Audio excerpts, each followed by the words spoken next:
Os padrões de segurança do treinamento de submarinos nucleares da Marinha dos Estados Unidos da América foram estabelecidos após a tragédia do Thrasher. Os marinheiros seguem seus procedimentos operacionais padrão em uma cascata de falhas, despencando para as profundezas do Atlântico. O Thrasher era o submarino mais rápido e silencioso de sua época, comparável à classe Skipjack. Ele foi criado para localizar e destruir submarinos soviéticos. Ele tem o sistema de armas mais avançado, com lançadores para o mais novo míssil antissubmarino da Marinha dos Estados Unidos da América, o Sub-Rock. Também possui sonar passivo e ativo, que pode detectar embarcações a uma distância sem precedentes. É o primeiro de uma nova classe de submarinos nucleares, unindo características de submarinos de ataque e caçadores destruidores. O submarino tem casco em formato de charuto para desempenho eficiente subaquático, inspirado no Elbacor Auxiliary General Submarine 569. Em sua proa está o enorme sonar BQQ-2, que é o sonar mais avançado já instalado em um submarino. Os 4 tubos de torpedo do Thrasher ficam atrás do sonar, 2 de cada lado, inclinados a 10 graus da linha central. Eles podem disparar os mais recentes torpedos antinávio e antissubmarino e, em uma fase posterior, serão adaptados para disparar os foguetes antissubmarino ASRO. O ASROC é uma combinação de foguete e torpedo. Ele é lançado como um torpedo convencional, sobe até a superfície, sai da água em uma trajetória balística e mergulha de volta na água no local do alvo, onde a ogiva nuclear detona. O reator nuclear S-5W do submarino garante alcance ilimitado. O casco de aço HIU-BAS 80 permite mergulhos de até 400 metros. Seguindo a tradição da Marinha, a classe de submarinos foi inicialmente chamada Thrasher, em homenagem ao primeiro navio. O estaleiro naval de Portsmouth, na costa leste dos Estados Unidos da América, recebe o contrato para construir o Thrasher. Sua quilha é lançada em 28 de maio de 1958. Lançado em 9 de julho de 1960 e comissionado em 3 de agosto de 1961, sob comando do comandante Dean Axini. Thrasher realiza longos testes no mar no Atlântico Ocidental e no Mar do Caribe durante 1960 e em 1962.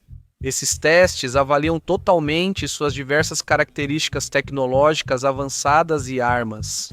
Ela participa do exercício de submarinos nucleares, Novo Sub-X 361 na costa nordeste dos Estados Unidos de 18 a 24 de setembro de 1961. Em 18 de outubro de 1961, Thrasher e o submarino Cavella partiram para um cruzeiro de testes e treinamento de 3 semanas, até San Juan, Porto Rico, chegando em 2 de novembro. O reator nuclear é desligado enquanto está no porto. Não há conexão de energia em terra disponível em San Juan, então o gerador diesel reserva do navio é usado para suprir as cargas elétricas enquanto está no porto. Após horas, o gerador reserva falha e a carga elétrica vai para a bateria do navio. A energia da bateria é usada principalmente nos sistemas vitais e para reiniciar o reator. Por isso, a iluminação e o ar-condicionado são desligados. Sem ar-condicionado, a temperatura e a umidade no submarino chegam a até 60 graus Celsius após 10 horas, enquanto a tripulação tenta consertar o gerador a diesel. Fica claro que o gerador não será consertado antes que a bateria acabe.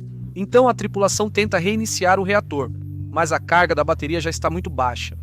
O capitão volta ao navio após um evento em terra e a bateria descarregar. A tripulação pega um cabo emprestado de outro navio no porto e conecta ao Cavella, fornecendo energia para o Thrasher ligar seu reator. O Thrasher realiza mais testes e dispara torpedos de teste antes de retornar a Portsmouth no dia 29 de novembro. O submarino permanece no porto até o final do ano e passa os 2 primeiros meses de 1962 com seus sistemas de sonar e sub-rock sendo avaliados. Em março, ele participa do New Sub-X-2 em 62, exercício para aprimorar táticas de submarinos nucleares e treinamento de guerra antissubmarino com o Grupo Tarefa Alpha. Perto de Charleston, Carolina do Sul, Thrasher apoia o desenvolvimento do míssil anti-submarino Sub-Rock. Ele retorna brevemente à Nova Inglaterra e depois segue para a Flórida para mais testes do Sub-Rock. Em Port Canaveral, um rebocador acidentalmente atinge o submarino, danificando um dos seus tanques de lastro.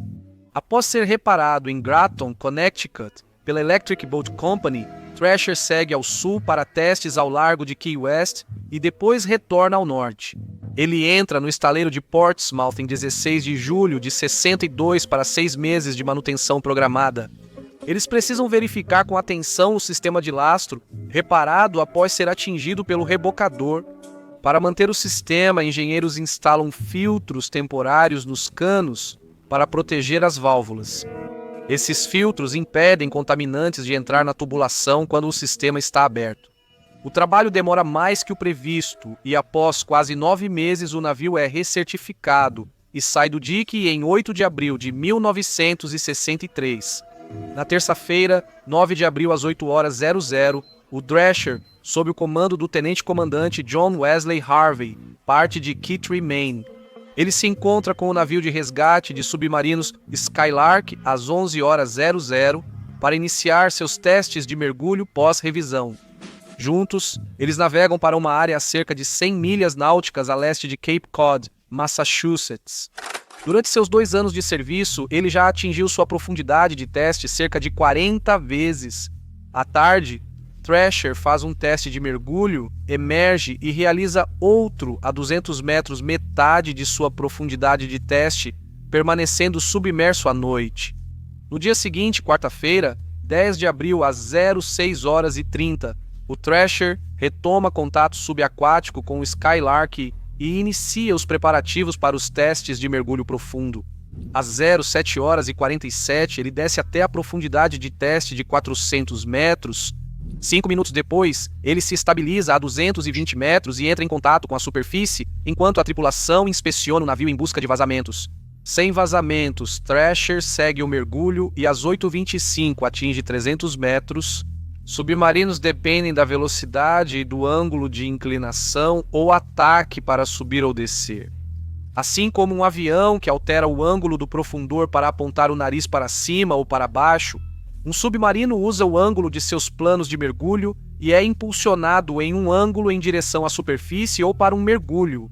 Se o submarino estiver rápido e os planos de mergulho travarem na profundidade de teste, ele pode ultrapassá-la em segundos. Por isso, submarinos costumam se mover devagar e com cautela em profundidade. O submarino está descendo em círculos lentos e avisa ao Skylark que vai virar para Corporon 090, o que significa que vai assumir um rumo de 90 graus na bússola. A qualidade da transmissão do Thrasher começa a deteriorar à medida que eles passam por uma termoclina. A água no oceano nem sempre está na mesma temperatura. Às vezes, há uma camada de água quente sobre outra de água fria. Uma termoclina é onde elas se encontram. É como colocar o braço na termoclina. A mão fica na água fria e o corpo na mais quente. A variação de temperatura altera a velocidade das ondas de rádio e a turbulência entre as duas temperaturas da água interrompe o sinal. Pouco após as 9, Thrasher navega a poucos nós. Bem aqui, há 2 interpretações divergentes dos dados. Uma se baseia em informações de testes e falhas em outros submarinos, enquanto a outra se baseia em gravações de som no oceano naquele dia. Ambas chegam à mesma conclusão, mas seguem caminhos diferentes para chegar lá. Segundo testes e experiências em outros submarinos, o relatório oficial conclui que às 9h09 uma junta de tubo se rompe na sala de máquinas. Esse tipo de junta já falhou antes em outros navios com a mesma conexão. 2 tubos são unidos por brasagem de prata, como na solda de cobre, em vez da solda comum. Água salgada do tubo de resfriamento do reator invade a casa de máquinas. A tripulação tenta parar o vazamento, mas a casa de máquinas se enche de névoa. Do outro lado da casa de máquinas, a água do cano quebrado causa curto-circuito e desliga a bomba que resfria o reator nuclear. O USS Abraham Lincoln teve vazamentos em tubos por juntas soldadas nos testes, e o USS Barbel sofreu falha em uma junta de solda de prata perto da profundidade de teste em um exercício. A casa de máquinas do USS Barbell inunda com quase 18 toneladas de água nos 3 minutos necessários para emergir com potência e tanques de lastro soprados. Em outro cenário, registros do SOSIS mostram 2 minutos de instabilidade elétrica e falha no barramento que alimenta a bomba principal de resfriamento às 9h11, causando seu desligamento. Nas gravações não há som de água inundando ou de um cano estourando. Naquela profundidade, a água que entrasse no submarino estaria sob grande pressão. Esse tipo de jato cria uma onda sonora muito específica que não está presente nas gravações. Os dados do SOSIS só foram desclassificados em 2013, por isso não foram incluídos nem analisados como prova na investigação do tribunal em 1963. O comandante Harvey ordena velocidade máxima, subida total nos planos de mergulho e soprar os tanques principais de lastro para emergir. Soprar os tanques principais de lastro os enche de ar e gera flutuabilidade positiva. O navio geralmente usa apenas planos de mergulho para subir, mas a flutuabilidade positiva dos tanques de lastro garante uma ascensão rápida. Cilindros de alta pressão no Thrasher armazenam ar comprimido. Para substituir a água nos tanques de lastro, o ar comprimido é liberado nos tanques de lastro, forçando a saída da água e substituindo-a por ar. Mas quando você abre uma válvula, como a válvula do tanque de lastro, o ar passa rapidamente pelos canos. O ar esfria a ponto de causar o congelamento da condensação nos canos. Isso geralmente não é um problema, pois o ar de alta pressão remove o gelo ao fluir. Agora, os filtros temporários instalados para proteger as partes móveis das válvulas durante a manutenção bloqueiam tanto o fluxo de ar que os canos congelam completamente. Os filtros deveriam ter sido removidos antes dos testes no mar. Em apenas alguns segundos, a umidade congela, entupindo os filtros e bloqueando o fluxo de ar, interrompendo o esforço de expulsar o lastro. Como a bomba de resfriamento foi desligada, o reator nuclear do navio se desliga automaticamente para proteção. Quando um reator nuclear desliga automaticamente em uma emergência, isso é chamado de scram. Thrasher não tem propulsão nem controle de lastro. O comandante Harvey ordena transferir a propulsão para o sistema de backup com bateria. A equipe da sala de máquinas tenta consertar a bomba e depois foca em reiniciar o reator, o que levará ao menos 7 minutos. Na última vez que um submarino nuclear perdeu energia em treinamento controlado, levou 20 minutos para reiniciar. Jim Henry é oficial de controle de reator em treinamento, em sua primeira patrulha após sair da escola de energia nuclear. Ele substitui o oficial de controle de reator do Thrasher, Tenente Raymond McCool, que está de licença. O estagiário Henry segue os procedimentos e ordena o isolamento do sistema de vapor após o desligamento do reator, mesmo com o Thrash perto da profundidade máxima. O reator nuclear aquece a água, que se transforma em vapor. A água se expande 1.600 vezes em volume quando se transforma em vapor. A pressão criada é canalizada por uma turbina, que converte essa energia em propulsão e eletricidade. Parte do vapor é capturada numa câmara secundária e liberada quando necessário. Os procedimentos do reator não permitem reinicialização rápida após desligamento de emergência, nem usar o vapor restante do sistema secundário para levar o submarino à superfície. O sistema precisa esfriar e então ser reiniciado. Após desligamento de emergência, o procedimento padrão é isolar o sistema principal de vapor, cortando o fluxo para as turbinas que fornecem propulsão e eletricidade. Depois de fechadas, as grandes válvulas de isolamento do sistema de vapor não podem ser reabertas rapidamente. Esses procedimentos são para condições normais de operação. Eles não têm a intenção de restringir ações de emergência relacionadas à segurança do navio. Se estivesse lá, talvez um oficial experiente como o Tenente McCool manteria as válvulas abertas e usaria o excesso de vapor do sistema secundário para levar o submarino à superfície. Às 9h12, o Skylark chama o Thrasher usando o sinal K. K é o sinal usado para informar a outra embarcação que você deseja se comunicar com ela. O Skylark desconhece as condições do Thrasher e repete o sinal K 2 vezes. Às 9h13, Harvey comunica a situação pelo telefone subaquático. A transmissão está distorcida, mas algumas palavras são claras. Enfrentamos uma dificuldade com um ângulo positivo para cima tentando soprar. Os oficiais no Skylark ouvem o chiado do ar comprimido. O Skylark responde com um Roger, desligo e aguarda novas atualizações do submarino. Eles enviam mensagem de acompanhamento, nenhum contato na área. Esta mensagem tranquiliza o Thrasher de que pode emergir rapidamente, pois não há obstáculos na área. Às 9h15, Skylark solicita ao Thrasher que confirme sua posição, mas não obtém resposta. O capitão do Skylark, tenente-comandante Hacker, agora pergunta diretamente: "Você está no controle?"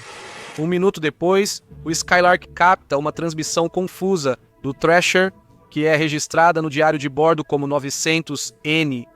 Isso pode indicar a profundidade e o rumo do submarino, ou pode significar N, como uma resposta negativa à pergunta do Skylark: "Você está no controle?"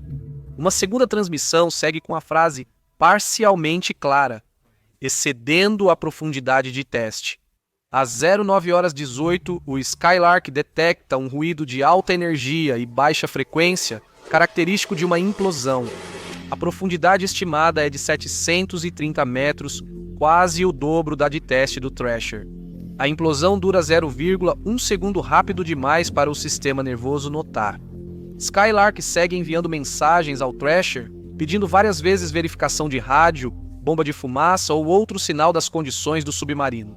Às 11h04, quase 2 horas desde o último contato, Skylark tenta transmitir uma mensagem para o Consublante, o comandante dos submarinos da Frota do Atlântico.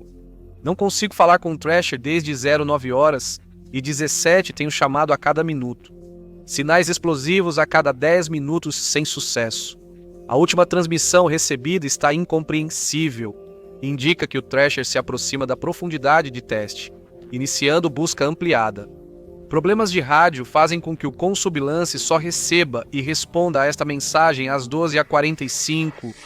O tenente-comandante Hacker inicia os procedimentos de perda de submarino do evento Submiss às 11h21 e segue chamando o Thrasher até às 17 horas. Às 18h30, o comandante da Força de Submarinos do Atlântico avisa o estaleiro naval de Portsmouth para notificar os familiares da tripulação, começando por Irene, esposa do comandante Harvey, que o Thrasher desapareceu. O chefe de operações navais, Almirante George Anderson Jr., anuncia à imprensa no Pentágono que o submarino foi perdido com toda a tripulação. O presidente John F. Kennedy ordena que todas as bandeiras sejam hasteadas a meio mastro do dia 12 ao dia 15 de abril, em homenagem aos 129 submarinistas e funcionários do estaleiro perdidos. Entre 1915 e 1963, a Marinha dos Estados Unidos da América perdeu 16 submarinos em acidentes fora de combate. Após esse incidente, a Marinha implementa um programa chamado SubSafe, que é um programa mais rigoroso de revisão de projetos e inspeções de segurança durante a construção. Desde a implementação do SubSafe, apenas um submarino foi perdido em circunstâncias semelhantes. Secadores de ar são instalados depois nos compressores de ar de alta pressão dos submarinos, para evitar o acúmulo de gelo. Os procedimentos operacionais padrão são ajustados para agilizar a recuperação. Isso permite um reinício imediato do reator e que o vapor do sistema secundário seja usado em quantidades limitadas por vários minutos após um desligamento de emergência. Tendo sido perdido no mar, o Thrasher não é descomissionado pela Marinha dos Estados Unidos da América e permanece em patrulha eterna.